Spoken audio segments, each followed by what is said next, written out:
नमस्कार साथियों, आप सभी का स्वागत है आपके अपने channel triple R defence academy पर। हम लोग आज बात करने वाले हैं एसएससी जीडी कट ऑफ के ऊपर। जी हाँ, यहाँ पर हम लोग कुछ महत्वपूर्ण पॉइंटों पर बात करने वाले हैं। जैसे कि हमारा पॉइंट रहे कि किन किन पोस्टों की कट ऑफ जो है इस बार कम रह सकती है, उसके बारे में हम लोग बात करेंगे। जी हाँ, आपने यहाँ पर पोस्ट प्रिफरेंस भरा होगा तो आपको पोस्ट उसी के माध्यम से, नंबरों के माध्यम से आपको पोस्ट जो है दी जाएगी।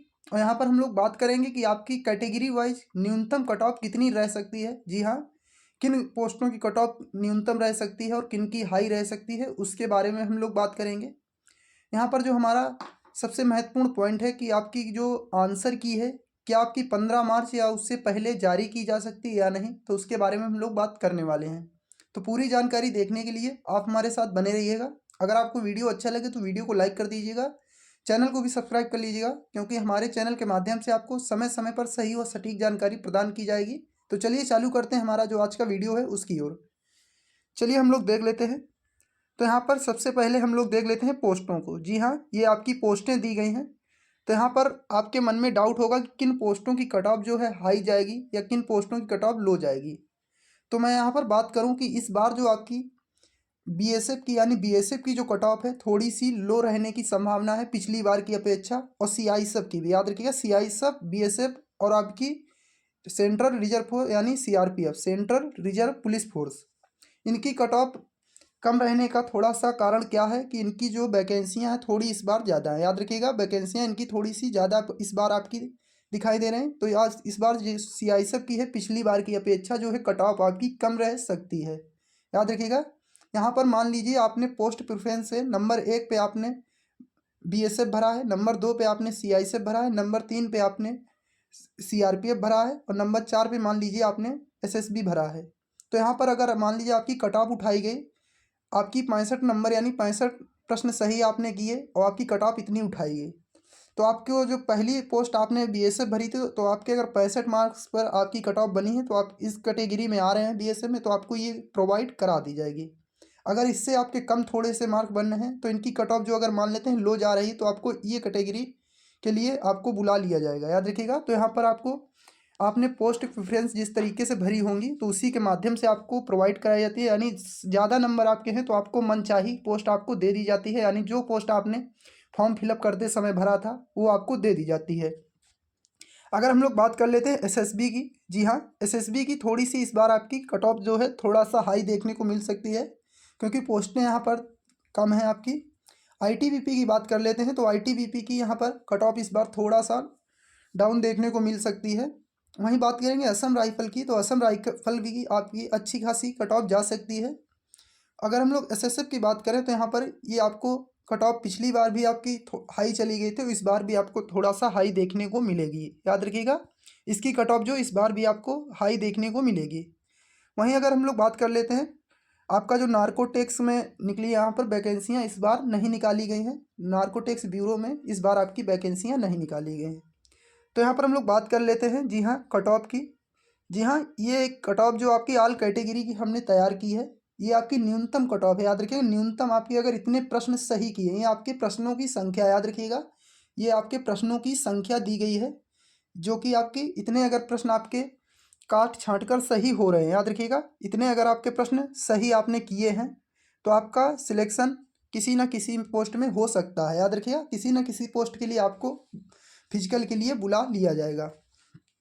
तो सबसे पहले हम लोग बात कर लेते हैं यूआर कैंडिडेट की। जी हाँ, यूआर कैंडिडेट की अगर आपके 57 से 60 नंबर सही प्रश्न किए हैं, यानी काट छाँट के अगर आपके इतने नंबर हो जाते हैं तो आपका चांस बनता है आपको किसी न किसी कैटेगरी में आपका सिलेक्शन हो सकता है। याद रखिएगा, क्योंकि यहाँ पर इसके बाद में आपका नॉर्मलाइजेशन की प्रक्रिया भी की जाएगी, तो उसमें भी आपके 8 से 10 नंबर या 10 से 12 नंबर बढ़ाए जाते हैं।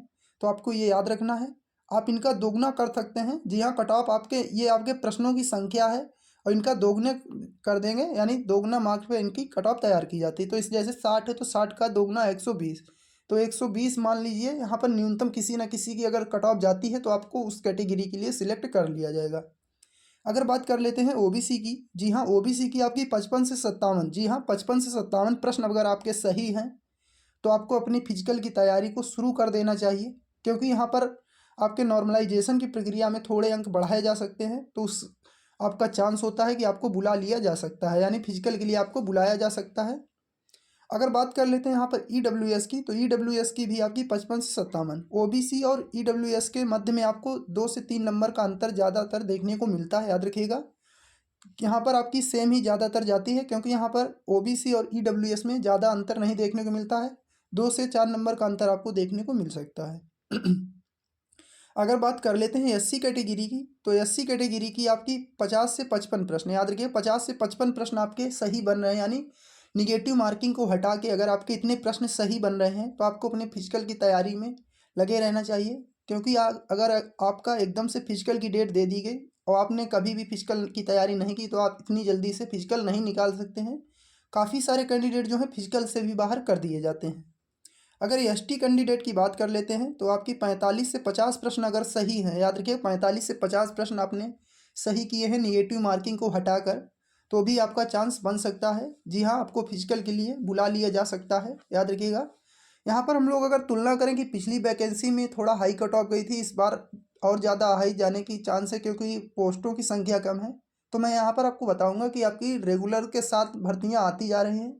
जो भी थोड़े होशियार कैंडिडेट थे वो ज़्यादातर आपके लगते गए। तो यहाँ पर आप लोग सोचते होंगे कि मैंने इतने कम प्रश्न सही किए फिर भी हमारा सिलेक्शन होगा या नहीं होगा। तो मैं आपको बता दूं कि आपका अगर इतने नंबरों के बीच में आपका अगर आ रहा है तो आपके चांस बन सकते हैं, याद रखिए बन सकते हैं, क्योंकि यहाँ पर ज़्यादातर फ्रेशर कैंडिडेट ही बैठते हैं। क्योंकि जो पढ़ने लिखने वाले कैंडिडेट थे आपकी 2-3 साल से लगातार भर्ती आ रही, उसमें आपके सिलेक्ट होते जा रहे हैं। तो इसी वजह से आपका थोड़ा डाउन भी जा सकती है कट ऑफ। चलिए हम लोग अगले पॉइंट पे बात कर लेते हैं। जी हाँ, हमारा जो अगला पॉइंट है उसकी ओर हम लोग बात करेंगे। तो यहाँ पर आपकी जो प्रक्रिया है, यहाँ पर पोस्टों की संख्या आपकी 26,146 है। उसके 8 गुना कैंडिडेट को यहाँ पर फिजिकल के लिए भी बुलाया जाना है, याद रखिएगा। सबसे मेन पॉइंट जो है आपका 8 गुना जो है फिजिकल के लिए भी कैंडिडेट को बुलाया जाना है। इसी वजह से आपका थोड़ा कट ऑफ लो भी रह सकता है, क्योंकि 8 गुना कैंडिडेट काफ़ी ज़्यादा होते हैं। 2 लाख के आसपास आपके कैंडिडेट पास भी किए जाएंगे। चलिए हम लोग अब हमारा जो आज का लास्ट पॉइंट है उसके ऊपर हम लोग बात कर लेते हैं। जी हाँ, यहाँ पर जो आपका एग्ज़ाम एंड हो चुका है, यानी 7 मार्च से आपका एग्ज़ाम समाप्त हो चुका है। अब आप लोगों को मन में विचार आ रहा होगा कि आपकी आंसर की कब जारी होगी। तो यहाँ पर आपकी जो आंसर की है 15 मार्च या 15 मार्च से पहले भी जारी की जा सकती है। याद रखिए 15 मार्च या 15 मार्च से पहले भी जारी की जा सकती है, क्योंकि पिछली बार जो आपकी आंसर की जारी की गई थी एग्ज़ाम से 5 दिन बाद, आपके एग्ज़ाम के 5 दिनों के बाद आपकी आंसर की जारी कर दी गई थी। याद रखिएगा एग्ज़ाम के 5 दिनों के बाद में आपकी आंसर की जारी कर दी गई थी। तो इस बार भी आपका चांस है कि 15 मार्च या 15 मार्च से हो सकता है पहले भी आपकी आंसर की आ सकती है। तो आपको ये पूरी जानकारी कैसी लगी आप हमें कमेंट बॉक्स में लिखकर जरूर बताइएगा। अगर आपको वीडियो अच्छा लगा हो तो वीडियो को लाइक कर दीजिएगा, चैनल को भी सब्सक्राइब कर लीजिएगा, क्योंकि हमारे चैनल के माध्यम से आपको समय समय पर सही व सटीक जानकारी प्रदान की जाएगी। तो इसी के साथ में जय हिंद, जय भारत।